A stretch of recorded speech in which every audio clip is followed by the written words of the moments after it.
I know, guys, I've done a lot of videos on how to pass WAEC, how to pass WAEC, how to pass WAEC, and I think it's time for us to discuss why some people actually fail this exam. So if you're interested in this kind of content, or if you're interested in any of preparation for exam kind of content or lifestyle content in general, I advise you to hit that red subscribe button, because this is the channel.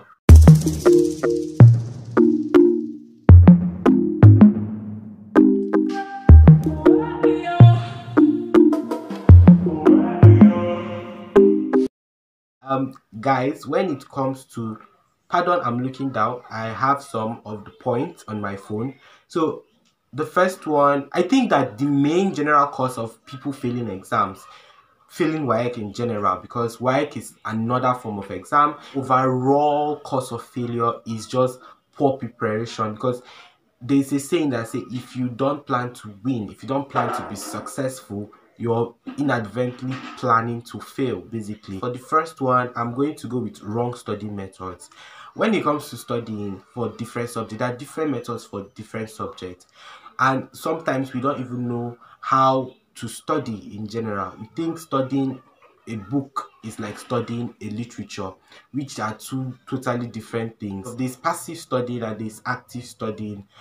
Active studying is the one you study to recall. This is the most important. You study to recall. While reading a literature is passive studying, because you're basically just scanning through the book or skimming through the book, just trying to gain information but not actually recall it.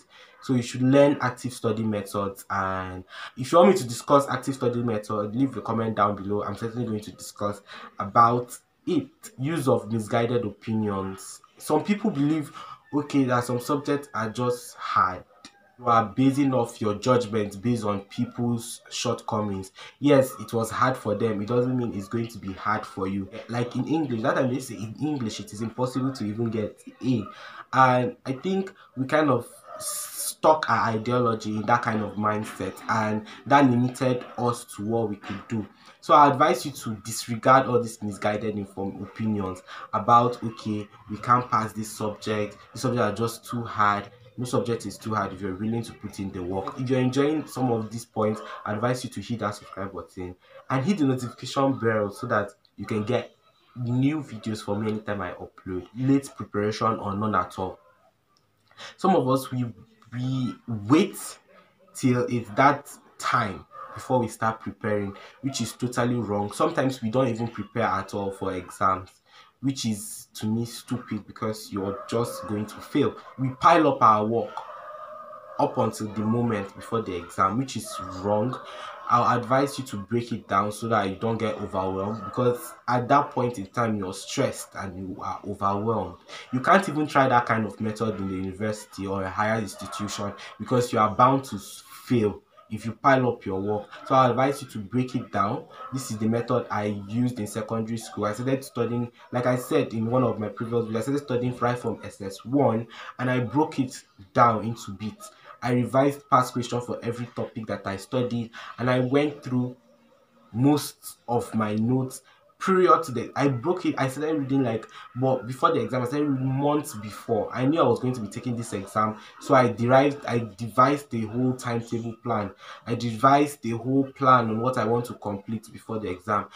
And this is still the same method I used in my higher institution in uni. I don't pile up my work, because it doesn't just work out, because there can be a surprise test. Make sure you prepare. If you don't prepare, like I say, if you prepare for success, you're going to definitely be successful. But if you don't prepare, you are digging your hole into failure. Exam phobia.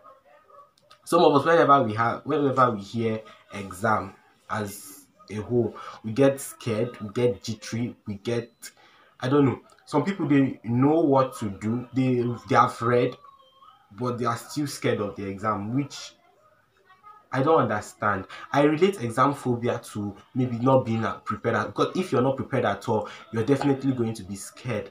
But if you're prepared, there's no need to be scared. I mean, it's just an exam. Exam phobia is one of the reasons a lot of students are scared, because of the tension, because of the stress. That is why some people don't base up intelligence off grades, because they know that the child could be in any state of mental distress during that course of the exam, but I advise you to calm down, calm your nerve, try the breathing technique.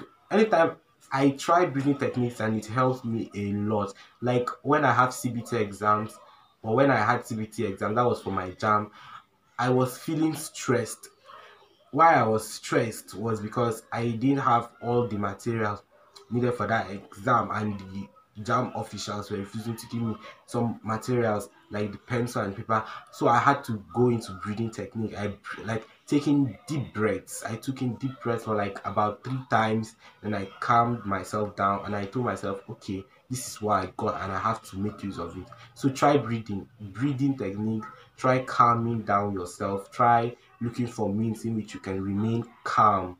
And yeah, I think that will help you to be successful. For the next one, which is a thief of all joy, which is a thief of all time, procrastination.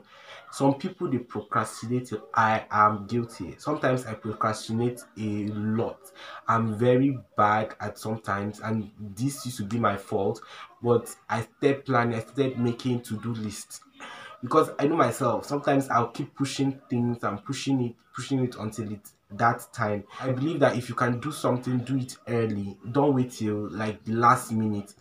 This also applies to examination. We sometimes push preparation, we want to prepare, but we keep pushing it because we say, oh, the exam is still far. We just resume the session. Oh, the exam is still far. It's still 3 months away. Those 3 months will be worth a whole lot, because it will save you a whole lot of stress in the examination time. And like I said, procrastination is a thief of all time, because it's stealing your time. You're wasting your time doing other things and avoiding the main issue. So I'll advise you to get rid of procrastination, get a to-do list, plan out your time.